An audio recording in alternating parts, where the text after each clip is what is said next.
Caleb Williams, the rookie starting QB for the Chicago Bears. Thank you to the Bears audio for that highlight clip. And that brings us then to Rudy Carpenter, former Sun Devil NFL QB as well. You can follow him on X or Twitter at Rudy G Carp 12.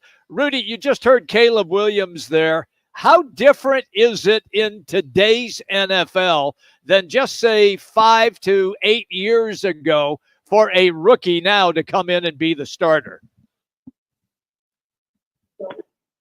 Well, I think that's a tough question. I don't know, really how much different it is. I think it's different, yes, but I think there's some pros and cons, obviously. I think some of the cons are the fact that when you're the number one overall pick, or when you're a first round pick in general, basically the idea is you have to start day one. You're a day one starter. That's what everybody expects. You're thrown to the wolves right away and nobody really cares. And I think that's, really difficult because there's a reason why the Bears had the number one pick. There's a reason why the Panthers last year had the number one pick. It's because they're terrible. And now you're taking a quarterback who's already making a very hard transition from college to the NFL. And now you're putting him with a terrible organization and a terrible team and expecting him to go out there and just change things.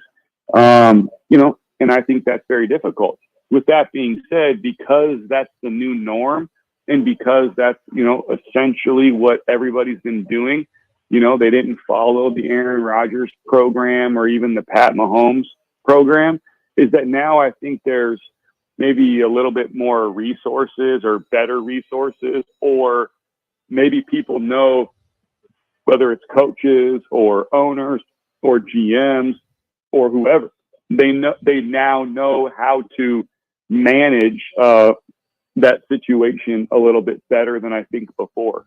Rudy, when I think back of rookie successful quarterbacks, I think of Ben Roethlisberger, but he came in after 5 games and Tommy Maddox got hurt, but he had the luxury of an outstanding running game, outstanding defense to help carry him as he, got up to speed, so to speak, and then went to the AFC Championship game against New England, and 4 picks later, reality set in. They don't have that luxury in Chicago. So with that all being said, are they going to expect too much too soon from this young guy?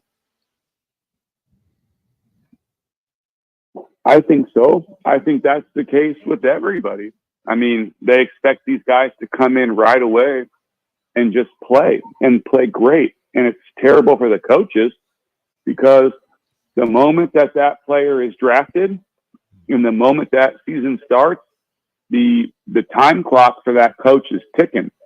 So these coaches now in the NFL, they don't have the luxury of drafting a player and then developing him, because these coaches know that for the most part, by the time a player is ready and or developed enough to the point for him to go in there and play at a high level, their ass is probably already fired.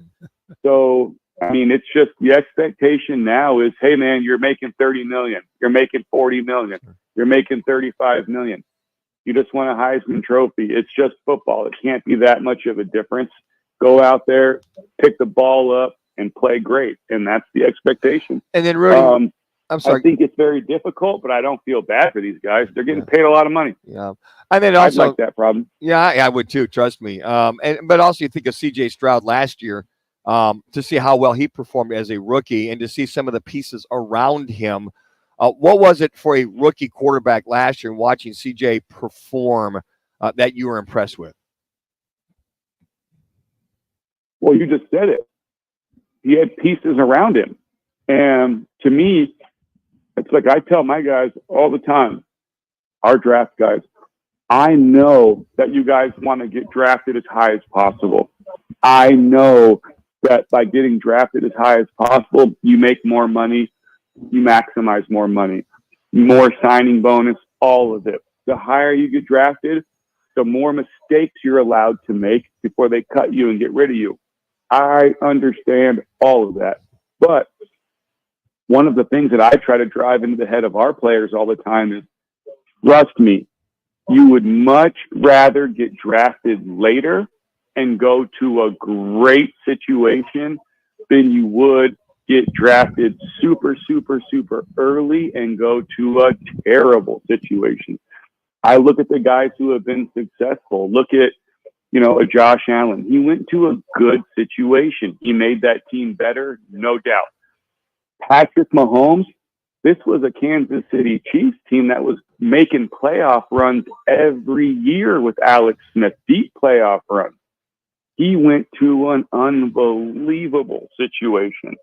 Situation is so much more important than the other way around. And like one of the things that I think is that people just, don't understand, and this guy doesn't get enough credit. When you listen to NFL quarterbacks talk, you almost always hear current and ex-NFL players say how great Matthew Stafford is. Almost every NFL quarterback, when they're asked about Matthew Stafford, they all tell you how unbelievable he is, how great he is, how he's one of the best guys to watch on tape and teach tape. And his film is crazy good to watch. Anybody, I was just listening to CJ Stroud the other day talk about that. He's like, Matthew Stafford is a guy that I watch. He is unbelievable. But he doesn't get the credit because he went to NFL Siberia right out of the University of Georgia and was on some of the worst NFL teams for the vast majority of the time that he was there. And he wasn't able to show really how good he was because outside of Calvin Johnson, who's an unbelievable player, he didn't have pieces around him. I'm with you on that 100%. Okay, so the Cardinals are going to open up here tomorrow and then start to hit the field by Thursday. Everybody wants to know how good is Marvin Harrison Jr. going to be. So when I asked you the question about a rookie quarterback, is it a similar translation for a rookie wide receiver who is drafted as high as Marvin Harrison Jr. was? Yeah, Marvin's going to have a lot of pressure on him. A lot of pressure for multiple reasons. He was great in college, and people are going to expect him to be that great day one in the NFL up against Pro Bowl caliber, all pro type corners. Number one.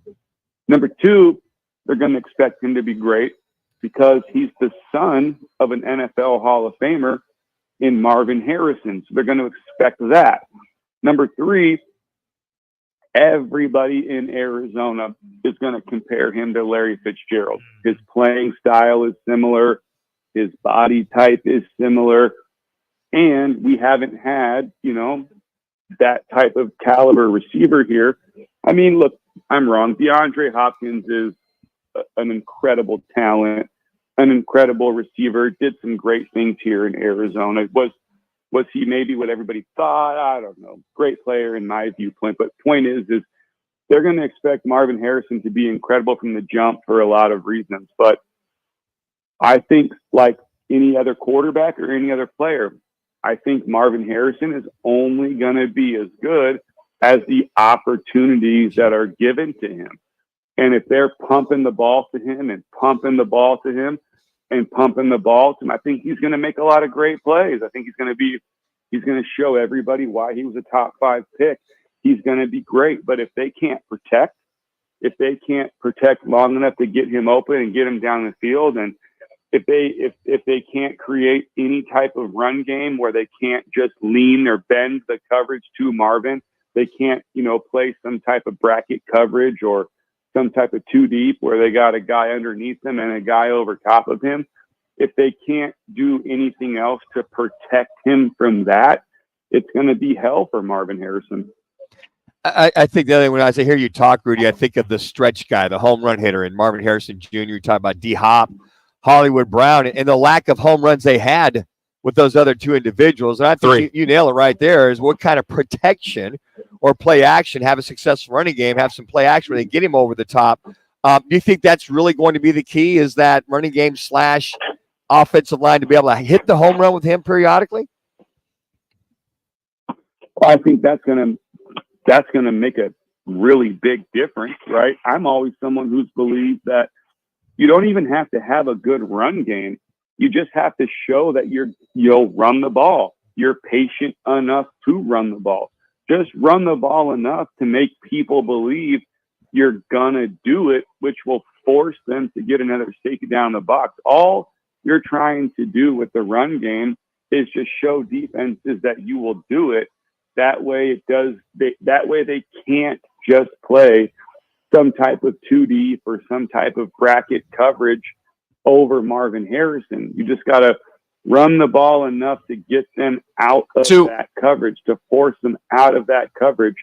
So now you can play action pass, and now you can give one-on-one opportunities for Marvin, whether he's running a go route one-on-one, whether he's running a deep post one-on-one, whether he's running a post corner one-on-one. And then with Marvin especially, you want to get him on all those deep crossing routes. And when you do that, you want to try to do everything you can to make sure he's running those routes against man-to-man coverage, or at least against single high zone coverage. Rudy, it's always great, pal, when you take time with us. We really love the information. Thank you, man. Have a good day. All right, guys, take care. There you go. That's Rudy Carpenter, everybody. And he is presented by All City Towing. And right now, you can join the largest towing company in the state. They're hiring dispatchers, call takers, lot attendants, drivers, and customer service personnel. Enjoy benefits like the state's most advanced towing equipment, set your own work schedule, a healthy 401k employer match, health benefits, employer-paid life insurance, and a monthly fuel allowance. That's right. It's available at All City Towing. Just go to allcitytowing.com and search careers. Once again, that's allcitytowing.com and search careers. It's All City Towing, where your future is on the move. When we come back, a little football at 50. The ACC football media days are underway. 17 schools now in the ACC. Does anybody really care? And now they will play in 3 different time zones. We'll discuss it when we come back. Rocky Minuch.